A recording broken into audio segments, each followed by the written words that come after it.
Sea la que sea, es curioso porque el 80% de la población española, si le planteas, oye, ¿dónde te gustaría vivir?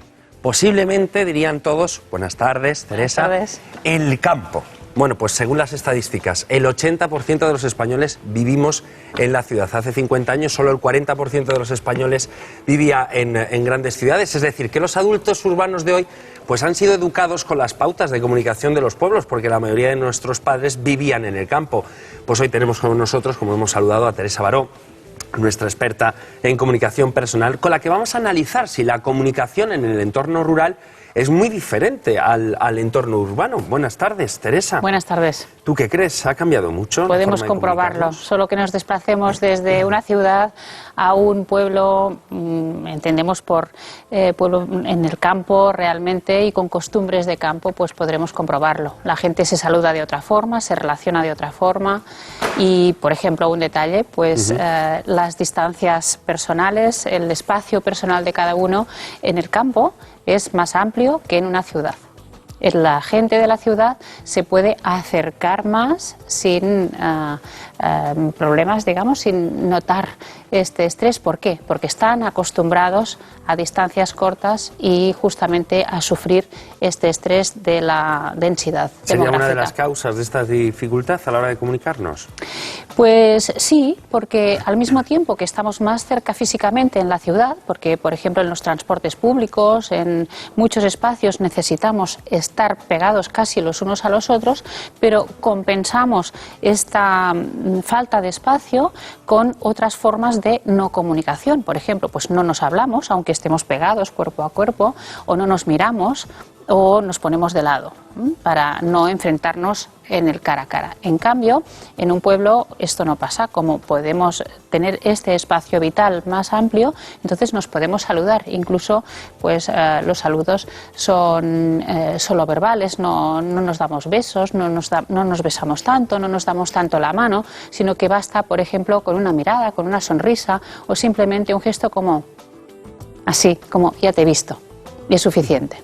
Y en cambio en una ciudad pues a veces nos cruzamos con personas que viven en nuestra misma escalera, en nuestro edificio, y no nos saludamos ni nos miramos. O en nuestro barrio, ¿no? Que en nuestro barrio, exactamente. Conocemos a la gente que nos rodea. Qué contradicción, ¿no? Vivimos cerca, pero nos comunicamos de una forma muy lejana, ¿no? Muy extraña. Sí, lo que pasa es que esto es casi necesario. Está comprobado que la densidad demográfica, mucha población, implica estrés, implica ansiedad, inquietud. Esto pasa también incluso en los animales. Cuantos más animales hay en un espacio reducido, pues más sufren y más agresivos se vuelven. Pues nosotros también tenemos un cierto estrés en esta aglomeración y entonces necesitamos compensarlo de otra forma. Y una de las formas de compensarlo es hacer que no vemos muchas de las personas con las que nos cruzamos. Por ejemplo, pues tú en una ciudad no puedes ir saludando a todo el mundo, porque nunca acabarías, no puede ser, es una cuestión de rentabilidad de tu tiempo. Pero no solo esto, sino que incluso llegamos a considerar personas como no personas, como si fueran transparentes absolutamente, no las vemos. Claro, ¿y eso es bueno o es malo? Porque claro, escuchando... Claro, en parte es necesario, porque como decimos, no podemos atender a todo el mundo, no podemos saludar a todo el mundo, como haríamos en cambio en un pueblo o en un camino, por ejemplo, de una montaña, que saludamos a la persona con quien nos cruzamos. Pero también tiene sus consecuencias negativas, y es que es menos humana esta ciudad, porque vemos muchas personas a lo largo del día a las que ignoramos completamente. Por ejemplo, pues un conductor de autobús. Subimos al autobús y ni siquiera le saludamos, le decimos buenos días. O una persona que está en una recepción. O un vigilante de un edificio.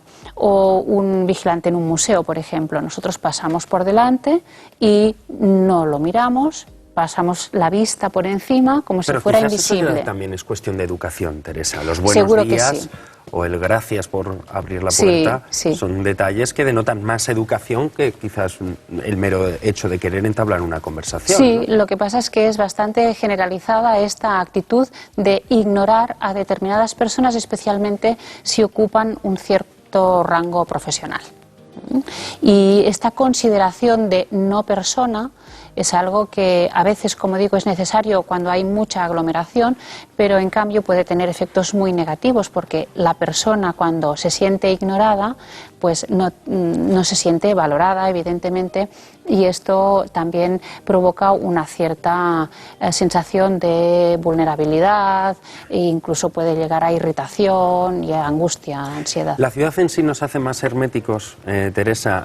No nos gusta que sepan de nuestra vida, de lo que hacemos, con quién vamos y a dónde venimos. Nos gusta el anonimato, pero al mismo tiempo este anonimato hace que nos comuniquemos menos con las personas que tenemos alrededor y realmente es menos humana esta comunicación, porque solo nos dirigimos a las personas que realmente nos interesan y en cambio olvidamos a personas que están a nuestro alrededor pero que también son importantes. ¿Y hay colectivos, digámoslo así, más propensos a sufrir este tipo de distanciamiento en la comunicación? Sí, pues mira, en general estos colectivos que tienen una función más de servicio o de, bueno, lo que me comentaba, la gente sí, de seguridad. Gente de seguridad, conductores de taxi, por ejemplo, tú te puedes... Servicio doméstico incluso, Servicio ¿no? doméstico, de limpieza en los edificios, incluso dependientes. En grandes superficies, los cajeros, los dependientes, pues a veces pasamos por caja y no podríamos recordar ni siquiera la cara que tiene esta persona. Y es cierto lo que decías tú, que la educación aquí es muy importante, pero podríamos llegar a decir buenos días, buenas tardes, pero realmente no haber ni visto ni valorado a esta persona.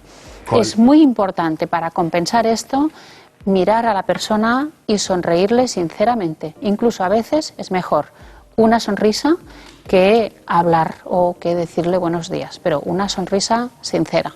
¿Ese sería el consejo de la semana, Teresa? Sí, este es el consejo de la semana, es convertir a estas personas que podrían ser invisibles en personas, no en no personas, que este es el concepto del programa de hoy. Las vamos a convertir en personas importantes y por lo menos necesitan sentir que cuando pasamos por delante han sido vistas y son importantes para nosotros. Y entonces siempre en algún momento esto será también devuelto para nosotros, que también nos volvemos más visibles para ellas. Que no permitamos que la ciudad, que la urbe, nos convierta en auténticos animales. Animales o robots. Muy bien, pues Teresa Baró, muchísimas gracias por acompañarnos. La semana que viene más comunicación. Más comunicación. De acuerdo.